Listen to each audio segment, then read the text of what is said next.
Hello friends, once again welcome back to my channel beta classes. मैं सौरभ चौरसिया, आपका host और दोस्त। आज की इस वीडियो में मैथ के एक टॉपिक को लेकर आया हूं जो कि आपके एग्जाम के पॉइंट ऑफ व्यू से बहुत इंपॉर्टेंट है, जिस चैप्टर का नाम है सिंप्लीफिकेशन यानी सरलीकरण। तो सरलीकरण को जानने से पहले आपको कुछ बेसिक चीज़ें जाननी पड़ेंगी। सिंप्लीफिकेशन में ज़्यादा कुछ तो होता नहीं, बस कुछ समीकरण दिए रहते हैं, संख्याओं के रूप में आपको उन्हें हल करना होता है, या फिर कुछ लिखित समीकरण होते हैं शब्दों के रूप में, जिन्हें पढ़कर आपको समझकर उसका इक्वेशन बनाकर उसे सॉल्व करना होता है। तो यह उतना टफ टॉपिक नहीं है, लेकिन इसमें कुछ कुछ चीज़ें आपको जाननी चाहिए, तभी आप इसे आसानी से बना सकेंगे। तो बिना समय गवाए से शुरू करते हैं। सबसे पहला, ये जो सरलीकरण है इसे सिंप्लीफिकेशन कहते हैं, यानी इसे सरल करके, इसे हल करके, इसे खत्म कर देना, इसे कहते हैं सरलीकरण। तो इसको जानने के पहले आपको सबसे पहले बॉड मास के नियम को जानना जरूरी है। बॉड मास, BODMAS, बॉड मास। तो नॉर्मली लोग B को ब्रैकेट से जानते हैं, लेकिन ब्रैकेट के अलावा भी एक चीज और है। तो यह एक हल करने का तरीका है बॉड मास, यानी पहले B का काम, फिर O का, फिर D का, फिर M, फिर A, फिर S। यह काम क्रमशः इस तरफ से होता जाता है। तो B को बार भी कहते हैं और ब्रैकेट भी। बार का मतलब होता है किसी भी एक इक्वेशन के ऊपर एक लकीर का होना, उसे बार कहते हैं। जैसे समझाने के दृष्टिकोण से, अगर 2 गुना 3 भाग 1 लिखा हुआ है, तो यहां पर इसे हम हल करेंगे। तो पहले काम भाग का होगा, जो कि ऑफ डिवाइड मल्टीपल, तो डिवाइड के बाद मल्टीपल है, इसका काम होगा। लेकिन अगर वही बार की रेखा इस पर आ जाए, एक लकीर, तो यह डिवाइड का काम ना हो करके पहले हमें मल्टीप्लाई का काम करना पड़ेगा। यही काम है बार का, यानी बार किसी भी इक्वेशन के ऊपर अगर आ जाए, चाहे यहां पर प्लस ही क्यों ना हो या फिर यहां पर माइनस ही क्यों ना हो, डिवाइड से भी पहले इसका काम करना पड़ेगा। यह नियम है बार का। तो आगे सारी चीजें क्लियर होंगी। तो बस इस वीडियो में बनाने, बार का मतलब एक लकीर है जो किसी इक्वेशन के ऊपर रहता है। अब ब्रैकेट, ब्रैकेट 3 तरह का होता है। ये जो साइन है यह छोटी वाली ब्रैकेट का है, सबसे पहले हमें इसका काम करना होता है। नंबर 2 पर ये मंझली वाली ब्रैकेट, मिडिल ब्रैकेट, ये स्मॉल, ये मिडिल, और ये बड़ी वाली ब्रैकेट, ये 3 ब्रैकेट हैं। ये तीनों का अपना अपना काम है। अगर किसी इक्वेशन में यह तीनों ब्रैकेट आ जाए, किसी इक्वेशन में अगर ये तीनों ब्रैकेट का इस्तेमाल हो जाए और उसमें मान लीजिए बार ना रहे, तो हम ब्रैकेट पर पहले ध्यान दें कि कौन सी ब्रैकेट पहले काम में आएगी। अगर किसी इक्वेशन में छोटी वाली ब्रैकेट से, कि मान लीजिए 2 गुना 3 को इस ब्रैकेट में डाला गया, ठीक है, फिर गुना 4 इसको इस ब्रैकेट में डाला गया, फिर भाग, बड़ी वाली भाग 4 इस ब्रैकेट में डाला गया। इस तरह से ब्रैकेट का इस्तेमाल किया जाता है। तो यहां देखिए, सबसे बार का तो इस्तेमाल कहीं नहीं है, पर छोटी वाली ब्रैकेट यहां, यानी कि पहले आपको एक नंबर में इसको हल करना है, जो भी हल करके आएगा, यानी 3 गुना 2 6, फिर मंझली वाली ब्रैकेट का 6 गुना 4 24 डिवाइड 4, तब जाके इसका आंसर होगा 6। यानी पहले इसको हल करना है, फिर इस वाले को, फिर अंतिम में बड़े वाले को, 1 नंबर 2 नंबर और 3 नंबर। यह हुई बी से संबंधित चीजें। तो पहले बार को देखना है सबसे पहले, उसके बाद ब्रैकेट पर जाना है। अगर ये दोनों चीजें क्लियर हो जाती हैं, उसके बाद आपको ओ का मतलब होता है, ओ ऑफ के लिए इस्तेमाल, ऑफ को हिंदी में का कहते हैं और इसका अर्थ गुना होता है। उसके बाद अगर इक्वेशन में आपको कहीं पर ऑफ दिखे या का दिखे, तो उसका मतलब उसे आपको गुना में परिवर्तित कर देना है और उसे हल करना है। इसका भी एक उदाहरण देखिए, जैसे 2 का 3 भाग 3 गुना 4, कुछ इस तरह से एक सवाल है। तो ब्रैकेट का तो इस्तेमाल है बाहर में, तो इसी को तो हल किया जा रहा है। ब्रैकेट के बाद ऑफ, ऑफ का मतलब का, तो का मतलब आपको ये गुना पहले करना है, तो इसे गुना में कन्वर्ट किए या फिर मन ही मन कर सके, 3 गुना 2 6, ये गुना हो गया। तब जा करके ओ के बाद डिवाइड आप 3 की तरफ आइएगा और गुना 4, फिर इसका इस्तेमाल 2 बार में भाग गुना 4, आंसर 8।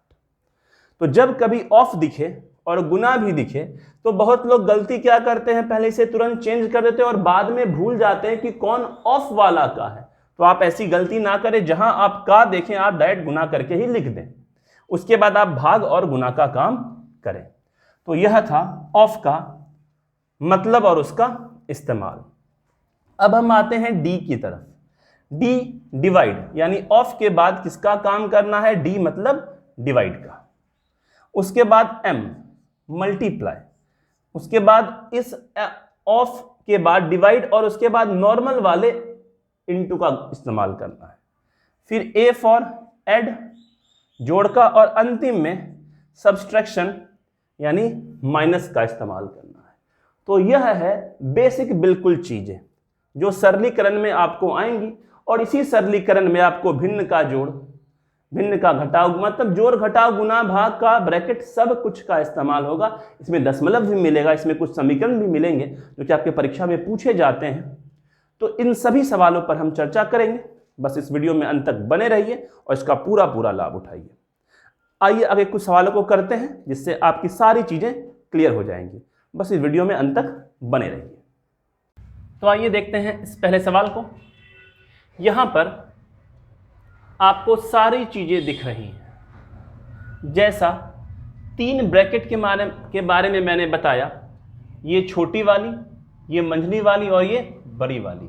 उसके पहले मैंने बार के बारे में बताया।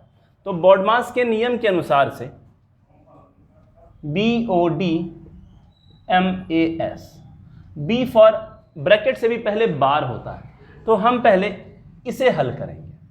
अगर आप इसे हल करना चाहिएगा तो ही आप सही कर सकते हैं। कारण है कि बी का मतलब ब्रैकेट होता है पर उसके पहले बार, तो ऐसा नहीं, यहाँ पे वैसे प्लस के ही ऊपर दिया है तो चीज़ें आसान हो गई हैं। तो अगर हम अब इसे सॉल्व करना शुरू करते हैं, 9/20 माइनस 1/5 प्लस 1/4 प्लस, ये छोटी ब्रैकेट है और ब्रैकेट के अंदर में बार का प्रयोग यहाँ किया गया है।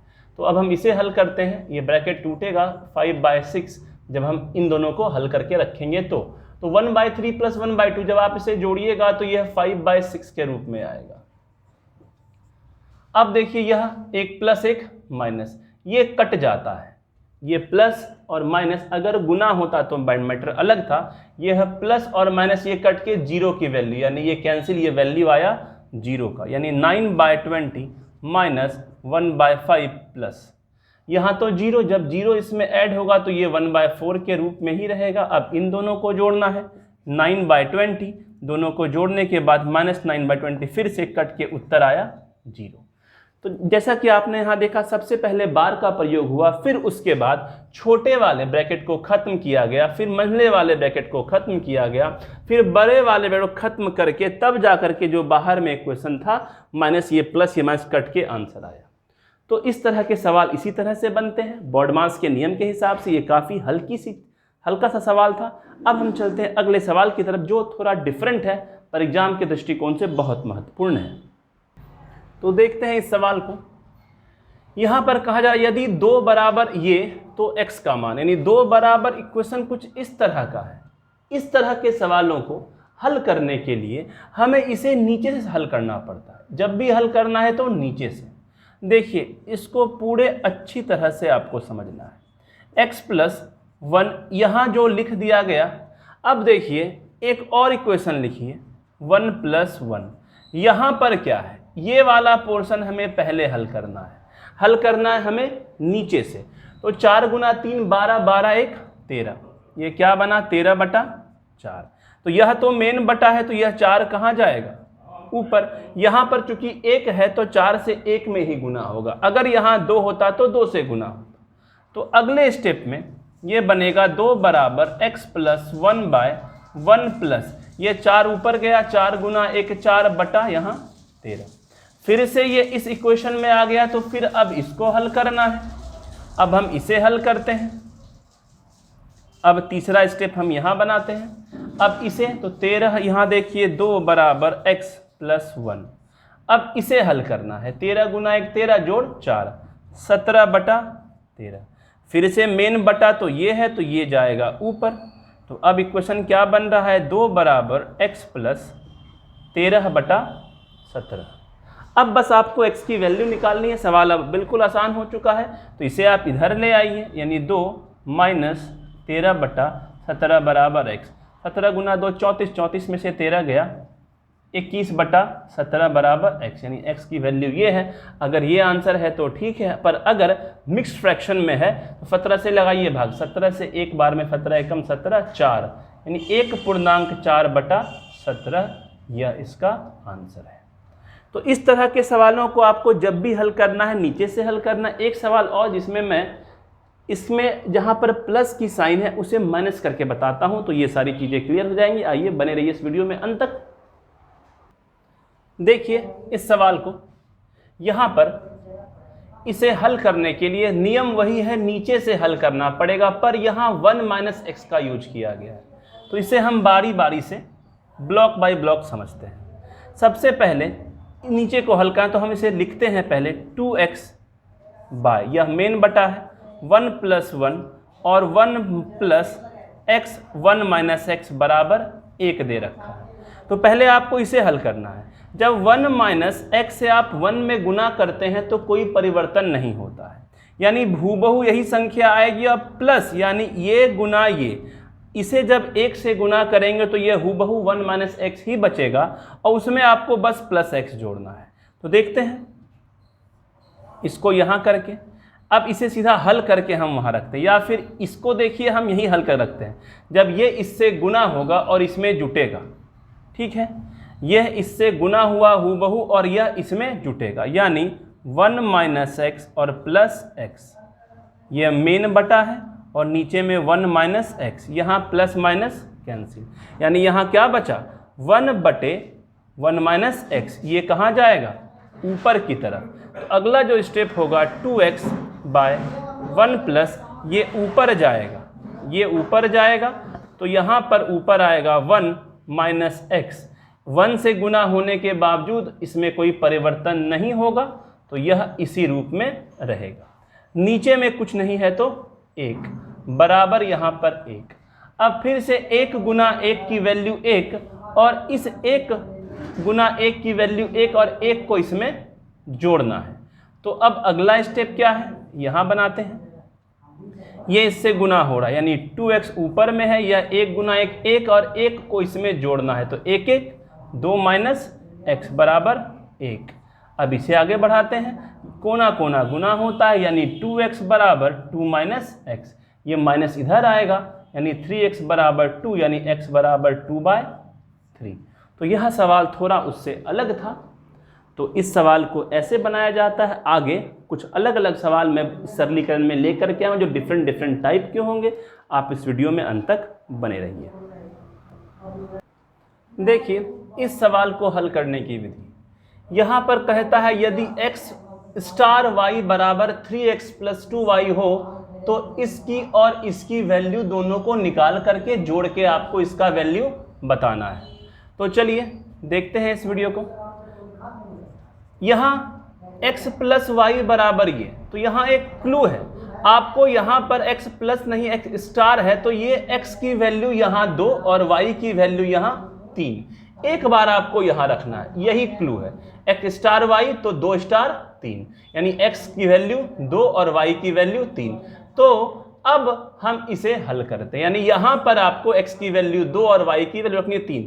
तो हम पहले वाले इसे हम अगर a मान के चले तो हम पहले a की वैल्यू निकालते हैं 2 स्टार 3। तो देखते हैं इस सवाल को। यहाँ पर x स्टार y बराबर 3 प्लस 2y है, तो 2 स्टार 3 प्लस 3 स्टार 4। यहाँ पर एक क्लू है भैया, एक्स स्टार वाई बराबर 3x प्लस 2y हो तो इसकी वैल्यू ज्ञात करनी। यहाँ सबसे बड़ा क्लू है कि x स्टार वाई, तो यहाँ 2 स्टार 3, तो यानी x बराबर 2 और y बराबर 3। आपको इसी x y की वैल्यू यहाँ पुट करनी है। तो चलिए रख कर देखते हैं। अगर हम इसे a माने, समझने के लिए इसे b माने तो चीज़ें आसान हो जाएंगी। तो चलिए अभी हम फिलहाल a का मान निकालना चाह रहे हैं, 2 स्टार 3 ये, तो यानी x की वैल्यू 2, तो यहाँ पर आपको 2 रखना है वैल्यू, यानी 3, x की वैल्यू 2 यानी इंटू 2 प्लस 2, y की वैल्यू 3 यानी इंटू 3, a की वैल्यू 3 दूनी 6 और 3 दूनी 6, यानी a बराबर क्या निकला है 12। अब हम चलते हैं b की तरफ, यानी इस बार x की वैल्यू 3 रखनी है, तो यहाँ पर x की वैल्यू 3 रखते हैं, यानी 3 गुना 3 प्लस 2।